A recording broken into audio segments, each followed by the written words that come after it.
Government کے تو اس پہ پتہ نہیں کن کاموں سے گورنمنٹ کو فرصت ہی نہیں ہے, کہاں اس کی توجہ ہے. دیکھیں ادھر لوگوں کی ساری کمائی ڈوب گئی ہے, لوگ سڑکوں پہ آ گئے ہیں, کئی لوگوں کو ہارٹ اٹیک ہوئے ہیں, کئی لوگ بی پی کے پیشنٹ بن گئے ہیں, شوگر کے. دیکھیں استحکام کی بات ہوگی, اوورسیز پاکستانی کی, وہ ظاہری بات ہے وہ تو انویسٹ نہیں کریں گے.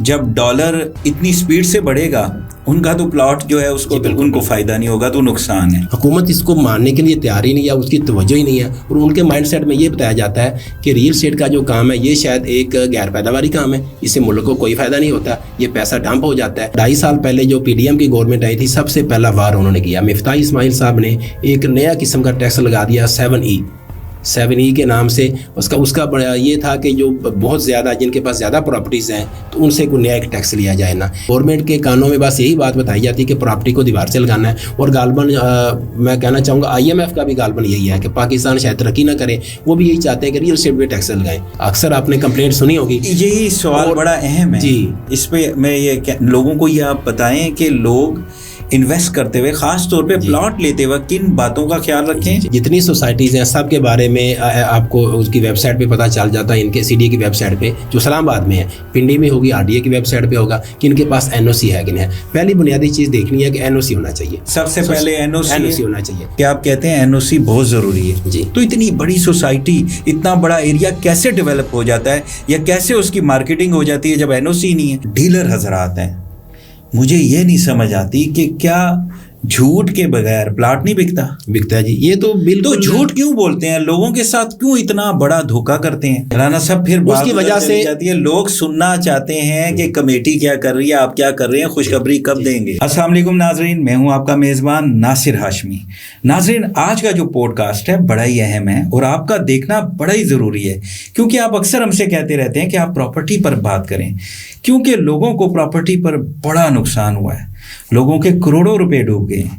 آپ دیکھیں کہ لوگوں نے اپنے زیور بیچ دیے, پورے کتنے سالوں سے محنت کر رہے تھے, کتنی ان کی محنت کی کمائی, کسی نے قرضہ لیا, کسی نے کیسے پیسے لے کر انویسٹ کیا کہ ان کا فیوچر, جو ان کا مستقبل ہے وہ سیکیور ہو جائے.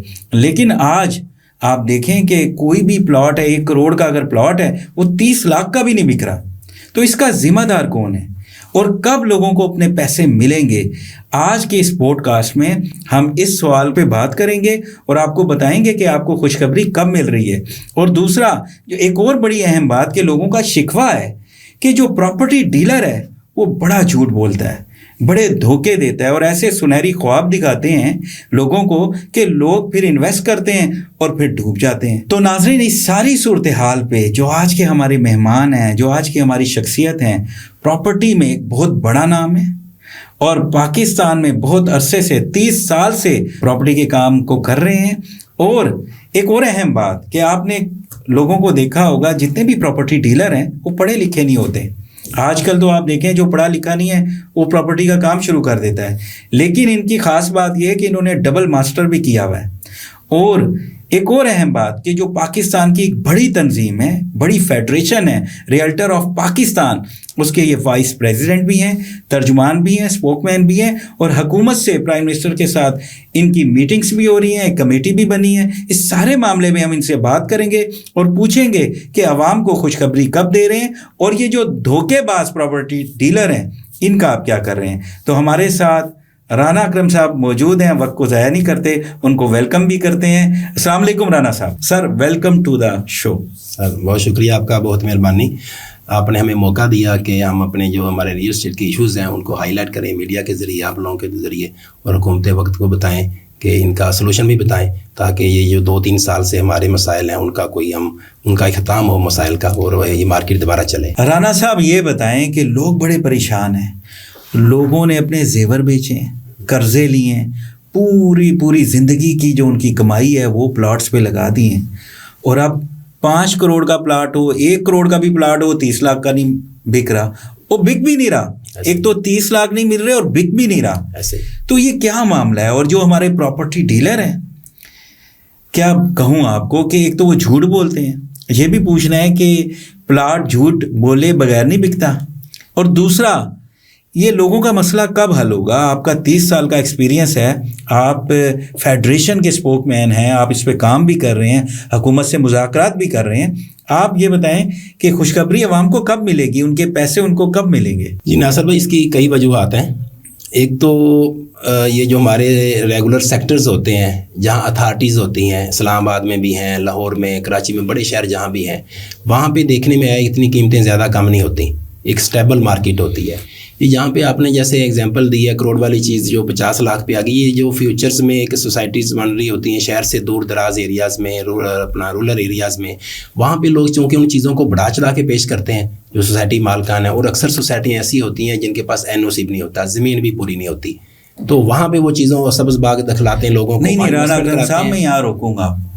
دور دراز علاقوں کا تو میں مانتا ہوں NOCs بھی نہیں ہوتے، پراپر ڈاکومنٹس بھی نہیں ہوتے، کوئی لے آؤٹ، کوئی پلان نہیں ہوتا. صحیح. لیکن آپ قریب سوسائٹیز کو بھی دیکھ لیں جو آپ کے بڑے نام ہیں، اس میں بھی ریٹ گرا ہوا ہے. میں اسی بات پہ آ رہا تھا. ایک تو یہ کہ جو سوسائٹیز ہیں وہاں پہ زیادہ نیچے قیمتیں آئی ہیں. CDA کے سیکٹرز جو ہوتے ہیں یا پورے پاکستان میں جہاں اتھارٹی ہوتی ہے، جہاں پہ حکومت جو وقت ہے ان کے کسی مینجمنٹ جو ہوتی ہے اس کے ذریعے کام ہو رہا ہوتا ہے، وہاں اتنی قیمت نیچے نہیں آتی. دوسری اس کی ایک میں 3-4 باتیں اس کے وہ مسالے دے کے آپ کو سمجھانے کی کوشش کروں گا. دیکھیں، سب سے پہلے جب انویسٹمنٹ آتی ہے اس میں سیاسی استحکام ہونا چاہیے ملک میں. ہمارے ہاں جب یہ لاسٹ گورنمنٹ گئی، جب عمران خان صاحب کی گورنمنٹ تھی اپریل 2022 میں، تقریباً 3 سال ہونے والے ہیں، اس وقت ڈالر تھا تقریباً 170 یا 75 پہ غالباً. اچھا، اس کے بعد ڈالر چلا گیا 270-75 پہ، آج کل غالباً یہی ہے، بلکہ 330 پہ بھی گیا، پھر نیچے آیا. اچھا، اس میں یہ ہوا کہ جب لوگ دیکھتے ہیں کہ پتہ نہیں کل کیا ہوگا، PDM کی گورنمنٹ آئی، پھر نگران گورنمنٹ آئی، پھر یہ والی گورنمنٹ آئے، تو یہ کنفیوژن ہے کہ پتہ نہیں کب کیا ہو جائے. لوگ لانگ مارچ ہوتے ہیں. اگر ہم دیکھیں اپنی ہسٹری کو جی، تو ہمارے ملک میں تو یہ چل رہا ہے، شروع سے چل رہا ہے. لیکن پراپرٹی میں اس طرح کا کبھی بھی، میں اس سے بات پہ آ رہا تھا. جی. اس میں یہ ہوا کہ جب دیکھیں پہلے ڈالر ہمیشہ گریجولی بڑھتا تھا، اگر 100 روپے کا، پھر 110 کا ہوا، 120 کا ہوا گریجولی. اب جب یہ 100 یا 150 روپیہ بڑھے گا، اب اس میں اوورسیز ہمارا خاص طور پہ جو انویسٹر اسلام آباد میں نے دیکھا، پورے پاکستان میں جو ہمارے مطلب لاکھوں لوگ پاکستان کے باہر رزق حلال کما رہے ہیں، اپنے بچوں کے لیے پیسہ بھیجتے ہیں، اس سے وہ یہاں پراپرٹی بھی لیتے ہیں، تو وہ پاکستان میں زر مبادلہ بھی بڑا قیمتی زر مبادلہ آتا ہے. تو وہ کافی رکا تھا بیچ میں، وہ اس لیے کہ اس وقت ڈالر تھا 170 روپے کا نا، یا 75 کا. تو میں آپ کو ایگزامپل دوں گا، اگر آپ 1 لاکھ ڈالر وہاں سے بھیجتے ہیں، ہم نے یہاں پہ وہ پاکستان میں تقریباً ہو گیا اس وقت 1 کروڑ 70 لاکھ ہو گیا، 2.25 کروڑ کی اپنے پراپرٹی بائی کر لی. اچھا، ابھی وہ 2 سال کے بعد پراپرٹی ہوگی 2.5 کروڑ کی. ٹھیک ہے، لیکن ڈالر اوپر چلا گیا. اب یہ جو 2.5-3 سال میں ہوا، پہلے پاکستان کی ہسٹری میں ایسا نہیں ہوا تھا کہ ڈالر بہت تیزی سے بڑھے گا. یہ بیسک پوائنٹ ہے. جو اوورسیز پاکستانی کو کیا فائدہ یہاں انویسٹ کرنے کا، کیونکہ اس کو ہمارے ہاں تو وہیں ڈالر رکھ لینے چاہیے. جی، ہمارے ہاں تو انویسٹر زیادہ ہیں ہی وہ نا جی، ہمارے پاس بائر وہی ہیں زیادہ. پاکستانی لوکل تو یہاں چاند ایک بائر ہیں یا سوسائٹیز میں دور دراز لیتے ہیں، جو بڑے بائرز ہیں وہ اوورسیز تھے. اب وہ ان کا پیسہ نہ بند ہو گیا. جب پرچیزنگ کم ہو جائے گی تو اس کا مطلب ریٹ نیچے آئے گا، ڈیمانڈ سپلائی. چلیں، یہ پوائنٹ تو آپ کا بڑا ویلڈ ہے. اوکے، مجھے یہ بتائیں کہ پاکستان میں کہ یہ آپ سمجھتے ہیں کہ حکومت کا یہ جو استحکام نہیں ہے، اس کی وجہ سے استحکام تو کبھی بھی نہیں ہوا. ایک یہ ریزن بھی ہے، لیکن حکومت دیکھیں ریگولیٹ کیوں نہیں کرتی. ہم نے بارہا گورنمنٹ کو کہا ہے، ہماری فیڈریشن ہے ماشاءاللہ، یہ پورے پاکستان کی نمائندہ جماعت ہے، فیڈریشن آف ریئلٹرز پاکستان. ہمارے ریٹرن تجاویز ہر گورنمنٹ کو ہم نے دی ہیں 2016 سے لے کے آج تک، ہم تقریباً 9 سال سے لگے. ریئلٹر آف پاکستان کا مقصد کیا ہے؟ یہ ہم نے اصل میں بیسکلی دیکھیں، ایک ایسوسیشن ہوتی ہے، ایک شہر کی ہوتی ہے. اچھا، یہ ہم نے پورے پاکستان کو جوڑ کے کوئی 70 سے 80 جو ہمارے بڑے بڑے شہرز ہیں، ان کی جو ایسوسیشنز ہیں ان کو اکٹھا کر کے ہم نے ایک فورم بنایا تھا، تاکہ ہمارے جو کمبائن ایشوز ہیں، یعنی جیسے ٹیکسز کے ایشوز ہیں جو FBR کے ساتھ ہیں، حکومت وقت کے ساتھ ہیں، وزیر خزانہ کے ساتھ ہیں، قائمہ کمیٹیوں کے ساتھ ہیں، اس کے لیے ہم اکٹھے مل کے ایک جدوجہد کریں. نہیں تو ہماری جو لوکل ایسوسیشن ہوتی ہے، جیسے اسلام آباد کی ہماری ہے، وہ ہماری CDA کے ساتھ ایشوز ہیں، راولپنڈی والوں کے RDA کے ساتھ ہوں گے، لاہور والے کے LDA کے ساتھ ہوں گے. وہ اپنے اپنے ڈومین میں اپنے علاقوں میں کام کرتے ہیں. یہ فیڈریشن کا مقصد تھا کہ جو اوور ہمارے مسائل ہیں، جو کمبائن مسائل ہیں پورے پاکستان کے ریالٹرز کے، وہ ہم ہائی لائٹ کریں، اداروں میں جائیں اور اس کا سلوشن بھی بتائیں. اس لیے ہم نے یہ 2017 میں قائم کی. اوکے، اچھا مجھے یہ بتائیے گا کہ دیکھیں استحکام کی بات ہوگی اوورسیز پاکستانی کی، وہ ظاہری بات ہے وہ تو انویسٹ نہیں کریں گے. جب ڈالر اتنی سپیڈ سے بڑھے گا ان کا تو پلاٹ جو ہے اس کو ان کو فائدہ نہیں ہوگا، تو نقصان ہے.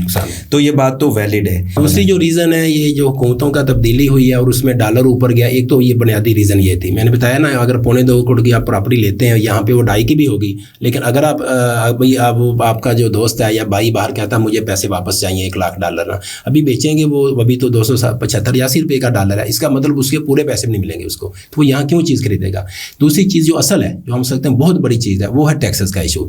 یہاں حکومتوں نے کبھی اس ہمارے شعبہ کو سیریس لیا ہی نہیں. اس کی جو اہمیت ہے ہماری معیشت میں، دیکھیں پوری دنیا میں جو ریئل اسٹیٹ کا کام ہے یہ معیشت کی ایک ریڑھ کی ہڈی کی طرح ہوتا ہے. یعنی اس کے ساتھ الائڈ انڈسٹریز ہوتی ہیں، جب ایک پلاٹ بکتا ہے اس پہ کنسٹرکشن ہوتی ہے، گھر بنتا ہے، پلازا بنتا ہے، یعنی جو فیکٹری لگتی ہے جو بھی ہوتا ہے اس میں لوگوں کو روزگار ملتا ہے. اور ہماری جو انڈسٹری چلتی ہے 40 سے 45 قسم کی انڈسٹریز ہیں جن کا مٹیریل استعمال ہوتا ہے، اور 30 سے 32 شعبے ہیں، پیشے. یعنی جیسے ہم عام شروع میں آپ نے دیکھا گاؤں دیہاتوں میں کہتے ہیں مستری اور مزدور 2 لفظ استعمال ہوتے تھے کنسٹرکشن کے لیے، ابھی 30 سے 32 قسم کے پیشے ہیں، پروفیشنل لوگ ہیں جو کنسٹرکشن میں جن کو روزگار ملتا ہے. تو یہ 70 سے 75 قسم کے لوگوں کا روزگار چلتا ہے. حکومت اس کو ماننے کے لیے تیار ہی نہیں ہے، اس کی توجہ ہی نہیں ہے، اور ان کے مائنڈ سیٹ میں یہ بتایا جاتا ہے کہ ریئل اسٹیٹ کا جو کام ہے یہ شاید ایک غیر پیداواری کام ہے، اس سے ملک کو کوئی فائدہ نہیں ہوتا، یہ پیسہ ڈمپ ہو جاتا ہے. اس طرح کا فلسفہ بنا کے نا ان کو بتایا جاتا ہے کہ آپ لوگوں کو یہ فیکٹری لگائیں. دیکھیں فیکٹری لگانا بھی بہت ضروری ہے، فیکٹری لگے گی ہماری ایکسپورٹ بڑھے گی، زر مبادلہ آئے گا، لیکن فیکٹری کے لیے حالات کیسے چاہیے اور کون یہاں پہ لگا سکتا ہے. جو ہمارا اوورسیز پاکستان ہے وہ پاکستان میں فیکٹری تو نہیں لگا سکتا، وہ یہاں پہ پیسہ بھیجے گا، وائٹ منی بھیجے گا، یہاں پہ پراپرٹی تو پرچیز کر سکتا ہے. لیکن رانا اکرم صاحب کیونکہ آپ کی میٹنگز ہوتی رہتی ہے اور آپ کا کام بھی یہی ہے، جی بالکل، کب خوشخبری دے رہے ہیں؟ آپ کو کیا لگتا ہے یہ حالات کب بہتر ہوں گے؟ کب لوگوں کے ڈوبے ہوئے پیسے ان کو ملیں گے؟ اس میں نے عرض کیا اگر حکومتیں پہلے سے توجہ دیتی، 2.5 سال پہلے جو پی ڈی ایم کی گورنمنٹ آئی تھی سب سے پہلا وار انہوں نے کیا. مفتاح اسماعیل صاحب نے ایک نیا قسم کا ٹیکس لگا دیا 7E کے نام سے. اس کا بڑا یہ تھا کہ جو بہت زیادہ جن کے پاس زیادہ پراپرٹیز ہیں تو ان سے کوئی نیا ایک ٹیکس لیا جائے نا. ایک انہوں نے فرضی کرایہ اس کو کہا ڈیمڈ رینٹل انکم کے نام سے ایک قانون بنا دیا، 7E اس کو ہم کہتے ہیں BR والے نا. تو اس کے تحت وہ ایک خوف کی فضا پیدا ہوگی مالکوں کے ذہن میں کہ پراپرٹی بیچیں گے، ہماری پوچھ گچھ ہوگی اور پتہ نہیں کون کون سی نئی چیزیں سامنے آئیں گی. تو اس وجہ سے بھی پراپرٹی کا کام رکا. پھر یہ جو ہمارا ایڈوانس ٹیکس ہوتا ہے یا گین ٹیکس ہوتا ہے جو سیلر اور بائر پے کرتے ہیں، وہ یعنی ٹیکسوں کی بھرمار ہوگی، اس کو 1% سے 2 کیا، اس کے بعد انہوں نے 3% کر دیا. ابھی کیا کیا انہوں نے، جو بہت بڑی مارکیٹ ہماری جو افیکٹ ہوئی ہے، اس بجٹ میں انہوں نے ایک فیڈرل ایکسائز ڈیوٹی لگا دی جو کبھی بھی پاکستان میں ریئل اسٹیٹ پہ یہ والا ٹیکس نہیں تھا. فیڈرل ایکسائز ڈیوٹی اب وہ 3% ہے. وہ جو بھی آپ پراپرٹی خریدتے ہیں 3% وہ اس کو آپ پرچیزر